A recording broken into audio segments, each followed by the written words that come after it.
السلام علیکم ناظرین، روز ایٹ 7 کے ساتھ حاضر ہے سائمہ سکھیرا، اس امید اس یقین کے ساتھ کہ آپ تمام لوگ بحفاظت ہوں گے۔ ناظرین، آزاد کشمیر کے انتخابات کا دوسرا مرحلہ بھی مکمل ہو گیا اور نتائج نے ایک بار پھر آزاد کشمیر کی سیاست کا رخ واضح کر دیا ہے۔ مسلم لیگ نون نے دوسرے مرحلے میں 14 نشستیں اپنے نام کی ہیں، جبکہ پاکستان پیپلز پارٹی کے حصے میں 5 نشستیں آئی ہیں۔ یوں مسلم لیگ نون نے مجموعی طور پر حکومت سازی کے لیے درکار سادہ اکثریت حاصل کرنے کا دعویٰ کیا ہے۔ ناظرین، دستیاب نتائج کے مطابق پہلے مرحلے میں بھی مسلم لیگ نون نے 13 میں سے 9 نشستیں جیتی تھیں، جبکہ پیپلز پارٹی 4 نشستوں پر کامیاب ہوئی تھی۔ آج کا بڑا سیاسی سوال یہی ہے کہ کیا یہ نتائج واقعی آزاد کشمیر کے عوام کے سیاسی فیصلے کی مکمل عکاسی کرتے ہیں؟ مسلم لیگ نون کے رہنما رانا ثناء اللہ اور وفاقی وزیر امیر مقام نے نیوز کانفرنس میں کامیابی کو عوامی مینڈیٹ قرار دیتے ہوئے کہا ہے کہ کشمیر کے عوام نے نواز شریف کے ویژن کو ووٹ دیا۔ رانا ثناء اللہ کے مطابق مسلم لیگ نون نے قانون ساز اسمبلی کی 45 نشستوں میں سے 23 پر کامیابی حاصل کر لی ہے اور اب حکومت سازی کے لیے سادہ اکثریت موجود ہے۔ ان کا یہ بھی کہنا تھا کہ عوامی مینڈیٹ کے ذریعے آزاد کشمیر میں ترقی کا نیا سفر شروع کیا جائے گا اور اس خطے کے سیاسی، مالیاتی اور بنیادی مسائل حل کرنے پر بھی توجہ دی جائے گی۔ لیکن دوسری جانب پیپلز پارٹی کی جانب سے انتخابی عمل پر سوالات اور دھاندلی کے جو الزامات ہیں وہ بھی سامنے آئے ہیں۔ یہی وہ مرحلہ ہے جہاں سیاسی فتح کو صرف نشستوں کے اعداد و شمار سے نہیں بلکہ عوام کے اعتماد، انتخابی شفافیت اور مینڈیٹ کی قبولیت کے پیمانے سے بھی پرکھنا ہوگا۔ پہلے مرحلے کے انتخابات کے دوران بھی دھاندلی کے الزامات اور کشیدگی نے انتخابی عمل پر سوالات اٹھائے تھے۔ اور ناظرین، اس کے علاوہ آج کے پروگرام میں اگر ہم آزاد کشمیر کی سیاست پر بھی بات ہوگی، اس سے نکل کر اگر ہم پاکستان کی عوام کی روزمرہ مشکلات کی طرف دیکھیں گے تو بھی تصویر تھوڑی سنگین نظر آتی ہے۔ پیٹرول کی قیمتیں اگر روزانہ کی بنیاد پہ جیسے حکومت کا ایک فیصلہ ہے کہ وہ متعین کی جائیں گی، لیکن وہی سوال ہے کہ اگر روزانہ کی بنیاد پر یہ تبدیلی ہوگی تو سوال پھر قیمت کا نہیں ہے بلکہ ایک عام گھرانے کے بجٹ، ٹرانسپورٹ کے کرایوں، اشیاء ضروریت کی جو قیمتیں ہیں اور جو کاروباری لاگت کا آ جائے گا، اور عوام یہ بھی ہم بات کریں گے کہ کب تک پیٹرول کے ہر نئے رخ کے ساتھ اپنی زندگی کا نیا حساب بناتے رہیں گے۔ ناظرین، دوسری طرف اگر ہم سیاسی منظر نامے میں دیکھیں تو ایم کیو ایم کے اندرونی اختلافات اور رہنماؤں کے ایک دوسرے سے گتھم گتھا ہونے کی خبریں بھی توجہ طلب ہیں، اور سوال یہی آتا ہے اگر ہم اس کی ڈیٹیل میں جائیں تو ایم کیو ایم پاکستان میں جو شدید اختلافات ہیں اس میں جو 2 گروپس ہیں وہ آمنے سامنے ہوئے۔ ایک اور بات خالی لفظی گولہ باری کی نہیں ہوئی بلکہ ہاتھا پائی تک پہنچ گئی۔ خالد مقبول صدیقی اور مصطفیٰ کمال گروپ جو ہیں وہ آپس میں لڑ پڑے، ہوائی فائرنگ بھی ہوئی، 2 افراد زخمی ہوئے، علاقے میں خوف و ہراس بھی پھیلا۔ فاروق ستار صاحب کا کہنا ہے کہ جی ایم پی اے اعجاز الحق اور جو ان کے رہنما ہے ذاکر، ان سے ہاتھا پائی ہوئی، لیکن منگلا شرما اور یاسین غوری سے بھی بدتمیزی کی گئی۔ اگر اختلاف رائے سیاسی جماعتوں میں جمہوری عمل کی علامت ہے تو پھر ذاتی اور گروہی مفادات جماعتی نظم پر حاوی کیوں ہو رہے ہیں؟ ہمارے ساتھ موجود ہیں کراچی سے عادل۔ ابھی ناظرین وقت ہوا جاتا ہے ایک چھوٹے سے وقفہ نماز اذان مغرب کا، بھی حاضر ہوتے ہیں۔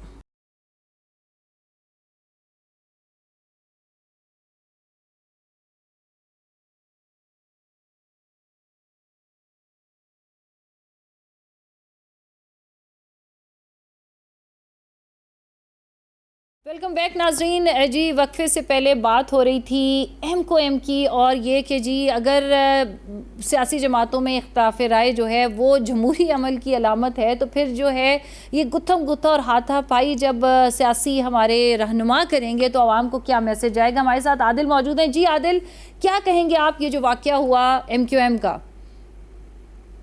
سب سے پہلے تو آپ کا بہت شکریہ سائمہ کہ آپ نے مجھے پروگرام میں اپنا اظہار خیال کا موقع دیا۔ دیکھیں جی، جو واقعہ ہوا وہ بہت افسوسناک ہے۔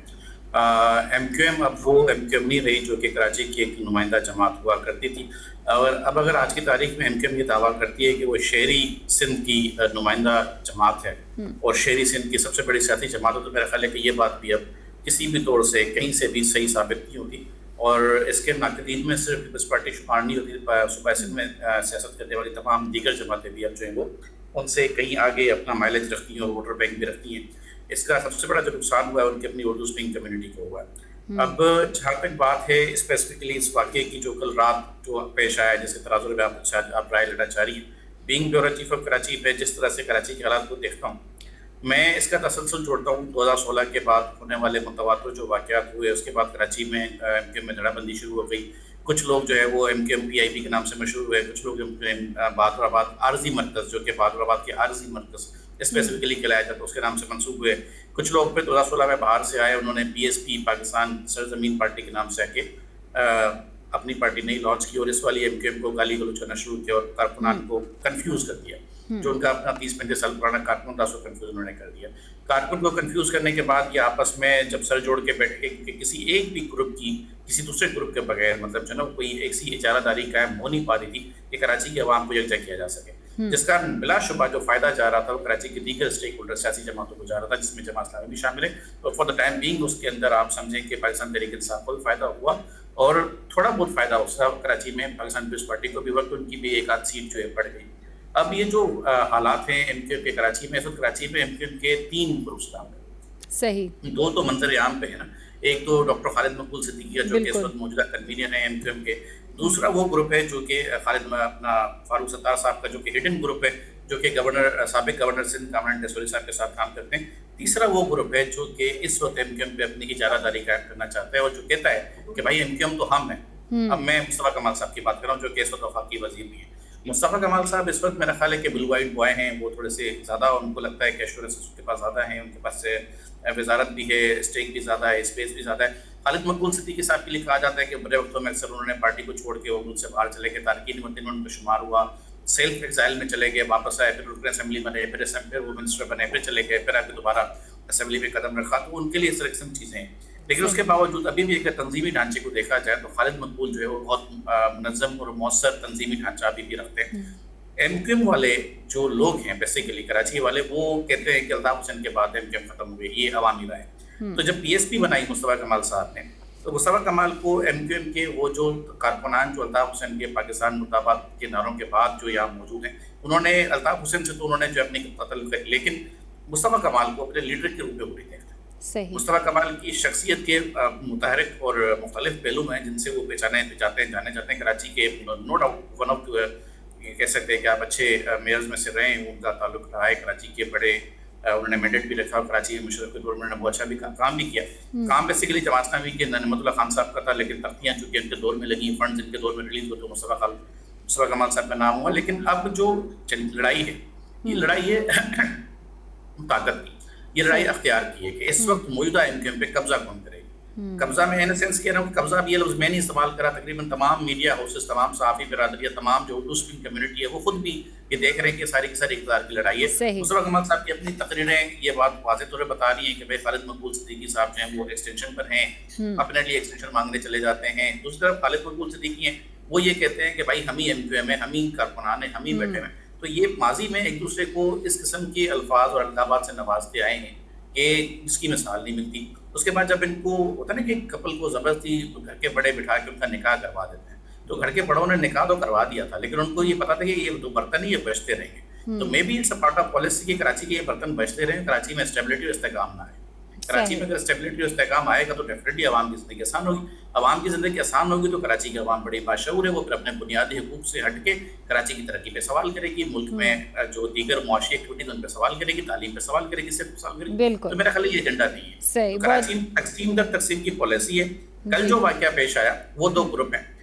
ایم پی اعجاز الحق صاحب ہے، ان کا کہنا ہے کہ ان کے ساتھ ہاتھا پائی ہوئی ہے. سبین کوری ایک سینئر جو ہے وہ رکن ہے ان کی. اس کے علاوہ بھی شبیر خان خانی صاحب کا بیان میں دیکھ رہا تھا، وہ کہہ رہے تھے کہ بہادر آباد مرکز جو ہے وہ بند نہیں ہوا، ایسے جو تالا لگانے آیا تھا، لیکن میں نے جب اسے لیٹر مانگا ریٹن میں اس کے پاس تالا نہیں تھا تو مرکز کھلا ہوا ہے. لیکن کل جو سچویشن رہی اس میں فائرنگ بھی ہوئی ہے، اس میں لوگ زخمی بھی ہوئی ہے، اور ابتدائی جو اطلاعات تھیں وہ یہ تھی کہ 2 لوگ اس میں شہید ہوئے. اب بعد کی جو اطلاعات ہیں وہ زخمی کی اطلاعات ہیں. لیکن کل جو حالات ایم کیو ایم کے ہوئے ہیں، میرا خیال ہے کہ وہ ان کا اپنا عکس ہے جو ماضی میں انہوں نے کراچی میں دکھایا، وہ سامنے آ رہا ہے. جی بہت بہت شکریہ. عادل ہمارے ساتھ موجود تھے. بہرحال بہت افسوسناک یہ خبریں ہیں کہ آج کل کے حالات میں جب ملک کو استحکام کی ضرورت ہے، عوام رہنماؤں کی طرف اور سیاسی رہنماؤں کی طرف دیکھ رہے ہیں اور آپسی اختلافات اس نہج پہ پہنچ جائیں کہ جی گولیاں چل جائیں، یہ واقعی افسوس کی بات ہے. ناظرین ابھی ہم کچھ بات کریں گے